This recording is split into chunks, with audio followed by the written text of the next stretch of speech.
This is Talking Bullish, your Bradford Bulls fan podcast. We're your hosts, Laura Micklefield and Alan Raisin. So our hopes of going to Wembley ended on Friday night with a defeat to Wigan. But we'll talk about that match a little bit and look forward to this week's game against Huddersfield. So welcome, Laura. Welcome, Alan. How are you doing? Yeah, not too bad. How about you? Yeah, I'm fine, thank you. Good. It's been a weird weekend because there were nowhere to watch the match. Yeah. Nowhere to listen to it. Well, I did find, I think it was like a Wigan, BBC Wigan or something. I don't know if that's actually a thing, but it was on one of the radio stations there, but I tried to put it on, but it was very Wigan bias, so I was a bit like, I like it being Bulls bias if I'm going to listen. Yeah, but I saw the replay, the highlights, should I say, and it sounded like Mick was commentating on that, so I don't really understand why it wasn't on the radio. I don't think it was live though, unless obviously anyone can comment and tell me otherwise, because like they did with my mistake last time about the sin bin. Yellow card. I do appreciate it though. I like to be told if I'm saying something wrong, because it was strange that Sky didn't pick it up, wasn't it? So maybe that's just a thing. I don't know. So it was just bizarre. It just like it literally was a follow on Twitter job, and that were it sort of thing.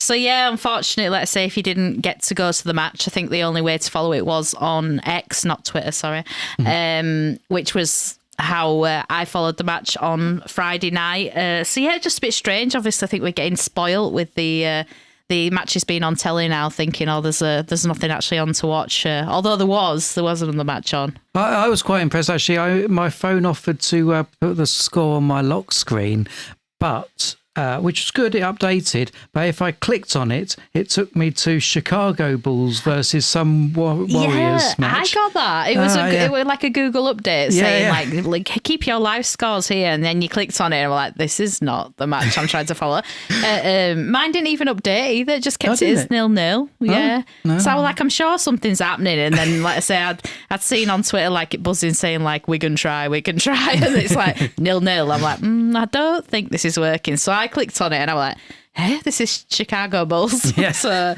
I don't think something's quite right with the what do you call it, the algorithm or whatever they've done there. You're the technical person, Alan, you'll know the things behind that. But you could keep up by obviously these not very good live updates or on the X feed. The only one was on telly, which was the Wakefield Leeds game, which did you catch any of that, Alan? No, I was spending the evening with my good lady wife. Oh, that's nice. Well, I did put it on, and it was quite funny because the floodlights went off.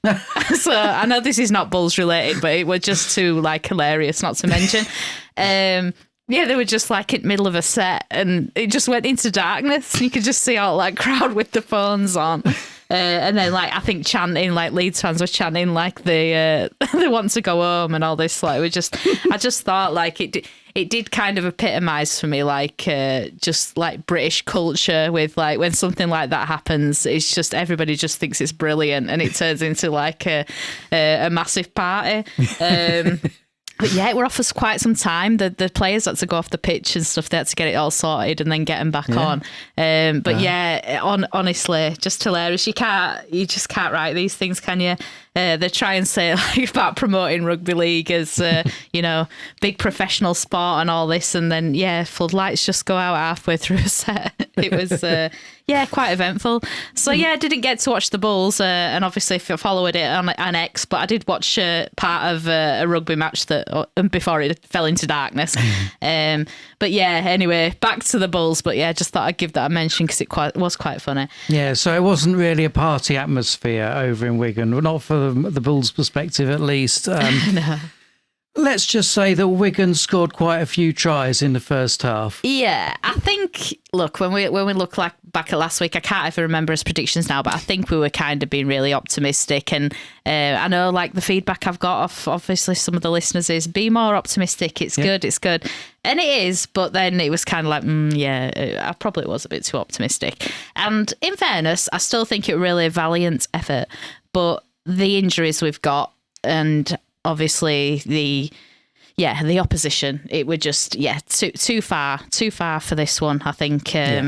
Just out of reach, but it sounds like they didn't go down like without fighting. Definitely, yeah. We'll skip to half time, I guess, because it was all Wigan from the first half. I think we're thinking about this when this is like usually we obviously go by play, and it's like, does anybody really want to listen to this and just like us talk through the Wigan tries in the first half? So like you say, let's just skip to the second half. Yeah, so half-time score was 20-0. Obviously to Wigan, very one-sided. But coming out of half-time, we had some more bad news with Douglas failing an HIA. Yeah, so I think it's like 3 minutes into the second half, fails the HIA, so obviously already a sub down on the props. We know we're kind of low on props anyway, so in my mind, in fairness, when I'd kind of seen this on the feed, I thought, it's floodgates now, it's going to open, we're just going to kind of get absolutely steamrolled. But in fairness, and I think this shows like the tenacity of the team and kind of what we've been talking about these last few weeks, even though obviously we didn't get the win, know that the second half was a lot closer. It was 6 points to us and 10 points to Wigan. So if you just obviously purely look at the second half, it was pretty close. It was just obviously the damage was done in that first half. But I think you said you'd listen to the was it the match review afterwards by Kurt, and he was quite proud of the defence. Yeah, he was saying that it was only their kicks that really broke us down. A game behind us, so it's obviously something to work on there. But otherwise, really resilient defence. Yeah, so it's obviously a thing to build on with obviously kick defence, and sometimes it's hard to defend a kick. Everyone knows like a rugby ball can bounce anywhere and you're not too sure what's going to happen. And obviously, I think it is something that we're going to have to work on, but it is a good thing to think that we can kind of hold our line and they can't penetrate through and having to go to tactical kicks to get the scores. And obviously, I know it doesn't look brilliant, 20-0 at half time, but I don't think it's as bad as it could have been. It feels like it could have been worse, and that like I said, that second half score is it gives you something really kind of to think about, because I feel like Bradford of previous seasons would have just absolutely crumbled, and I think we'd have just folded and kind of heads would have gone down and it'd have been kind of a whitewash sort of thing. So it's a loss. Obviously there's not loads great to talk about in the fact that we haven't got through in the Challenge Cup, but it's positive that second half was good, and it was a good try. Yeah, we should say they couldn't keep Ethan Ryan out from flying into the corner. Yeah, I think he did one of these acrobatic dives again, which, let's say, I always love to see. It looks like he's going to score a fair few tries this season, which is always brilliant to see, especially now that he's back in a Bradford shirt where he belongs. So nice, obviously, to get the score in the second half. Nice not to get nilled, but one a feet too far. I think that was the thing. But look, maybe if we had a full strength squad, could be a different result. I'd kind of like to see what we do perform against Wigan when we play them in the league. Obviously, if it's a bit down the line and we have a few bodies back, what kind of game that would be. I think it'd be more reflective of like where we're at. Obviously, a bit of disruption. Like we said, we've already got the injuries. We lost Douglas 43 minutes to the HIA. And then, just to add insult to injury, 77 minutes. And Doro gets helped off the field with what looks like an ankle injury. It could be long term as well, yeah. Yeah, I think it said in the post-match that it could be long-term. And then when I was listening to the pre-match interview, I think it was on one of the radio stations. It was just like an excerpt that was on my X feed. And he was kind of saying that it was 50-50. And I went like, is this more optimistic than I'm thinking? But then he said he's off to see like a specialist, I think, about his ankle. And then he said it doesn't look good. So I thought maybe it was just a bit of optimism that maybe it's not as bad as first thought. So maybe it's somewhere in between. I'm hopeful that obviously it doesn't sound like it's one where he's going to be on the field on Friday, but couple of weeks, maybe, hopefully. I'm just hoping it's not like another kind of long-term months out sort of job. But fingers crossed with that one. And talking of injuries generally, like I've heard, a few people say that their teams are, injury hit as well. Obviously, we'll come on to Huddersfield in a bit, but is it just this time of year? Is like a few games in, people's niggles start to surface, or it's a strange one. I saw an article on it actually. It was on I think with that Total Rugby League, but it looked like they were kind of doing a bit of a study into it, saying is there any kind of patterns with these injuries, because obviously we've avoided the fullback injury, but most teams have kind of had a fullback injury. And they were saying obviously with the style of a fullback play and how they defend at the back, the speed of the ruck and the speed of the game being much faster this season, they were thinking, is it linked to that? Is it that they're having to kind of switch the body from left to right a lot quicker, kind of at the back, that's causing these kind of knee injuries, ankle injuries, like leg injuries in general? I think they kind of concluded that it maybe was nothing to do with that, and it's just a random curse that's happening to all the fullbacks. But I think it was something that like 103 players or something in the league injured at the minute. It's really strange, and all I can think is it something to do with how the rules have changed, how it has sped up the game? Because every team, like every season you probably have a team that's like just really unlucky with injuries, but it seems to be across the board. Like I don't think there's any team that's kind of avoided it. I think again, I think I mentioned last week about the Super League injuries person who's on X. And I was looking at that, and I think there were like 2 or 3 teams that maybe have a couple of injuries. I think Toulouse was the best one that didn't hardly have any. Right. But then every other team looks to be like 6 injuries plus. Wow. And it's not usual for the season, especially, like I say, this early in the season. It is a bit bizarre. But all I can think is maybe it's to do with the fact that the game has sped up. Yeah. But I don't do strength and conditioning and all that sort of thing, so I don't know the science behind it. But yeah, it's tough for everyone, and I suppose in a way, as awful as it is, obviously for the players who are injured, and I feel for them. It obviously gives a lot of opportunity to younger players. It gives a lot more opportunity for people on the fringe, and it showcases obviously the academy products from the league as well, not just for Bradford, but obviously for the league in general. So it's and it evens it out a bit. I know it's not nice to say, is it? But if you know, like obviously the match coming up with Huddersfield, if you've got 2 injury-stricken sides playing each other, it's better than a full-strength side against an injury-stricken side where you think it's all going to be kind of one-sided. So, obviously we'd all prefer every team to have the kind of first team all fully fit, but not to be this season, it seems.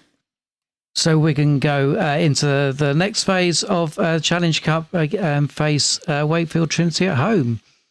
Yeah, so that's Trinity v Warriors, and then we've got Hull KR versus York, Saints versus Catalan, and Warrington versus Lee.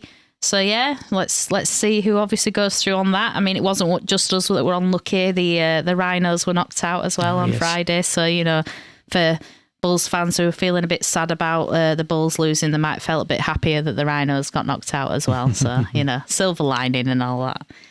But, so going into this week, we've got some loan news, haven't we? Yeah, so I was talking about this earlier in the week, wondering what we were going to do because we're so short on props now. And yes, lo and behold, just before we started recording, an announcement came out to say that we have had a 1-week loan. Trey Lalicio on loan from Wakefield. Sorry if I'm pronouncing that wrong. But yeah, it looks like a big, strong forward that's come from the kind of lower leagues in the NRL. So like similar from where Suter and Fulton have come from. And obviously we know how much we love them. So it sounds like hopefully that will help with reinforcements this week. It's I don't think he's getting game time at Wakefield because I think they've got pretty established props who are obviously staying injury free. Yeah. But he has played in one of their pre-season matches and looks pretty good as well. So yeah, it'd be nice to obviously see him play on Friday and help us out a bit in the front. And talking of playing in pre-season, we're hoping that Nick Arima is going to be back in the squad. Yeah, it'd be really nice to see him. Obviously he's not played for a while, so he might be a bit like a bit scratchy, but it sounds like he's going to be problematic for defences. The way that Kurt talks about him, sounds like he's going to be a thorn in the side of many of the defence. So it sounds like it's going to be really good to get him back, and it'll be nice to actually see him in action. Obviously, I didn't watch much of Salford last year, so not really sure how much what his play's like, but I'm really looking forward to seeing it. It's nice just to think we've got like our first choice halfbacks. We could have 6 and 7 on the field for the first time this season. So let's see what that looks like. Be interesting to see what happens with Hooley though, because obviously he's been filling in and he's been doing a brilliant job, to be fair. And I think he's had some really good games. So it'd be interesting to see if he still keeps a spot somewhere on the field, whether it be on the bench or be interesting definitely to see this week's squad. I think he was saying it could be a 20-man squad again, but was hoping he'd have enough players to actually release a 21-man squad. Okay. So we'll see about that. Yeah, so obviously Lewis and Proposhi were serving bans for this match.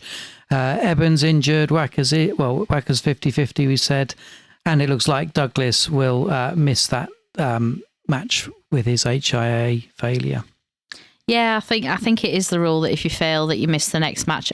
But obviously with that, you can see that's two props banned, one prop injured, one on a protocol for HIA. You can see why we've brought a prop in on loan, because we're pretty thin on the ground.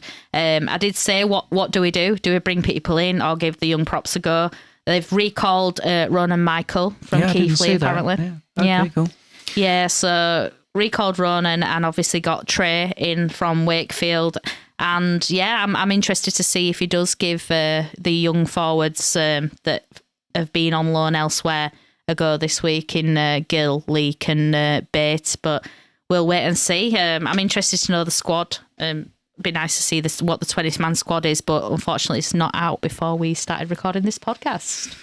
So yeah, the match then. It's Friday nights, 8 p.m. It's, going to be a good one at Odsal or on the telly probably if you can't make it. Yeah, back on the telly and back under the lights at Odsal with the fireworks and all the rest of it. Yeah. And special guest Segala playing. Oh yes, I forgot about that. Yeah. I think they're attempting a world record or something of so many backing dancers or something whilst they perform. So yeah, world record attempt, world renowned DJ, is it? And then the world renowned Bulls playing afterwards. Absolutely, so interesting one. Yeah. Well, let's hope it's not world renowned traffic beforehand. Yeah, I know that we were just discussing this before we came on to record, didn't we, Alan? We were like, what time should we set off? Like, what time did we set off last time? And just kind of calculating, getting there and hoping this time it's a bit easier to get a parking spot. I know, like in his head, I'm thinking, it's Huddersfield, so there won't be that many away fans. But then before it was Catalan and Toulouse. Yeah. So it's it seems the first three we've obviously not got much away support coming. Hopefully they'll bring a few. We will see. But yeah, anyway, so what are we thinking about Huddersfield? Well, I do know that they're not performing very well at the moment. So, a good time to have a weak team if you have to have a weak team. No, that does make sense. But I know what you mean. It's one of those where the timing of the match is quite good in the sense that, yes, we've got a lot of injuries and issues, but they have as well. So like I was saying earlier, it kind of makes it more of an even game, even though we're both kind of depleted on squad. But yeah, it's a bit of a crisis in Huddersfield at the minute. I think they had a heavy defeat to Hull KR, and I think my dad watched that match and said Hull KR weren't even kind of on top form and still got a really kind of good win against them. So I think they are in a bit of a dip at the minute. But in fairness, just before we came on to the podcast, I've seen today that they've made a triple signing. So they've signed 3 young players from Rhinos on loan. Okay. I think we saw all 3 of them in the pre-season friendly that we played against Rhinos. So they look pretty decent players, but obviously still quite young and obviously not breaking into the first team in the Rhinos squad. But obviously they've brought some reinforcements in as well as us. But I think this is something like 16 injuries there. And we're on about 10, aren't we? So, we're slightly stronger, obviously, in the injury department. But, yeah, it's not surprising they've brought some reinforcements in for Friday, as have we, obviously. So, yeah, it should be an interesting one. Yeah, so I am thinking that it'll be a Bulls win. I do hope so. I'm going to put it out there. I'm going to say 24-6. 24-6. That was confident. That was straight in there. Like, yeah, this is where it's going to be. Yeah. Yeah, I hope so.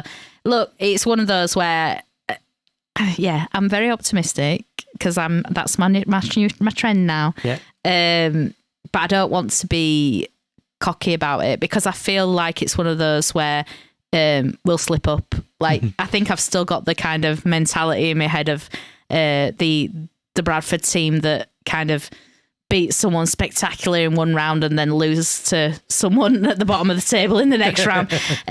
So, yeah, and obviously Huddersfield are going to win at some point as well. Let's not think they're going to go through the whole season not. And I think they'll probably fancy the chances thinking, if we're wanting to get a win, we're getting a chance against kind of a newly promoted team. So I wouldn't take it for granted, but I do hope it's a win. But I'm going to go a bit closer. I'm going to go, I think it'll be a bit more high scoring. Don't know why. So I'll probably go 30-22. All right, that's a good match. Yeah, so let's see. Like I said, hope that it's a big crowd. Yeah, I was going to say, how do you think we'll beat the 9,992 that we got the other week? No, I can't see us beating that on this one. I think it was because it was the first match back in Super League, which kind of drew in the numbers because there weren't many away fans. And again, there's not going to be many away fans. So I think we'll only break that record once we start playing the teams that are going to bring some support with them. And no disrespect to Huddersfield, but I don't know if you saw the post online about their match, and I think it was something like 2,500 people turned up to the match. Yes, we were talking about that the other day, weren't we? I think about 2,500 turned up to their match versus Hull KR, and I think the majority was probably Hull KR fans. So I'm not actually sure how many they had, and that's at home. So, and look, I know myself, it's hard to watch your team getting beat all the time. We've been there. But at the same time, they've always struggled for support. So, no disrespect to Huddersfield and the fans that they have got. And well done to the fans they do have and any that do turn up, because good on you. Yeah. But, I don't think they're going to bring that many. So, I think that we'll have to wait for the crowd record to be beaten again for this season until we play a team that are going to bring some fans. But you never know. Could be wrong. Well, Sigala might pull in those crowds. Yeah, exactly. You know, I told my dad and he's ecstatic. He were like, "Who's that? Never heard of it." But said some unrepeatable words as well, I think. Yeah. I won't repeat that on the family-friendly Bradford Bulls podcast that we are. Yeah. Yes, I know the Bradford are the clean team. We're the clean podcast. So yeah. Anyway, so back on track. Sorry about that. So. Looking forward to Friday, but apart from that, there was also another match that we want to mention from this week. The reserves played Wigan as well after the Challenge Cup, and valiant effort from them again, but the was a loss of 46-10. But yeah, good effort from them all the same. And so there's a scholarship team. They played the Rhinos actually this evening as we record, so we don't have the result of that yet. The Academy, they play Wakey on Saturday. Yep, the wheelchair team have a friendly against York on Saturday as well. And the women's team play Stanley on Sunday. So, yeah, jam-packed full of Bulls matches this weekend. So, like we said last time, we're going to try and keep track of all these matches and bring you the scores for them as we have them. So, yeah, lots to talk about next week, hopefully. And hopefully be talking about a win, but we'll see. Oh, yeah, a few wins. Yeah, well, a few wins, yeah, definitely. So. And now it's time for Bull or No Bull.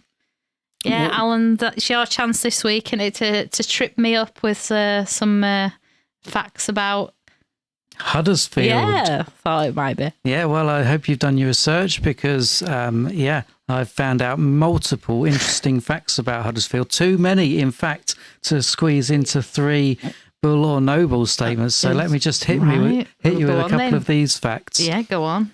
They play at I can't remember what the current sponsor is of their stadium, but it's like the Kirklees Community Stadium or something. Apparently that was awarded Building of the Year in 1995. Oh, Building of the Year. Exactly, yeah.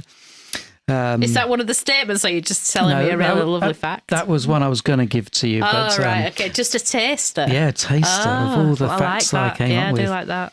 So, it is some building, isn't it? Yeah. Well, apparently so. And in 1995, it was just the peak. Yeah. I think last time I've been there were for my COVID vaccinations.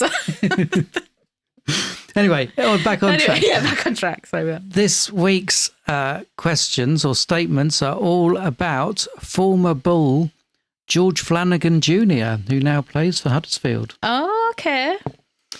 So, George Flanagan Jr. is the youngest person to have played in the Huddersfield Giants team this year.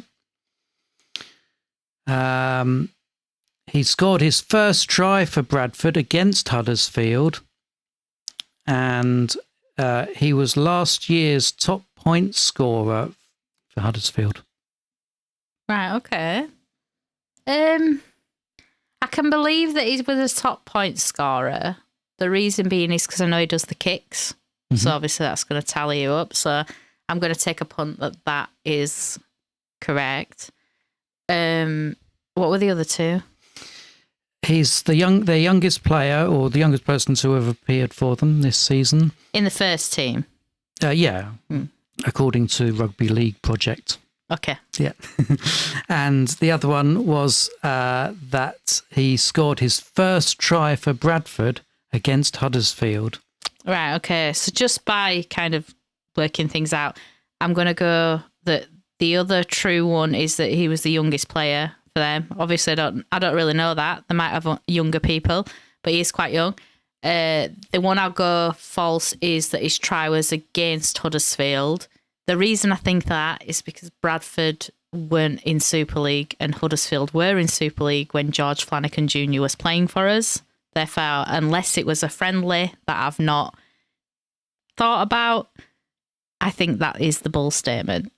That's solid reasoning there, and in fact you are correct. Ah, yeah. Yes, so he is the youngest player on their squad. He is 61 days younger than the next youngest player, Jack Billington. Oh, you did do proper research for this, Alan, didn't you?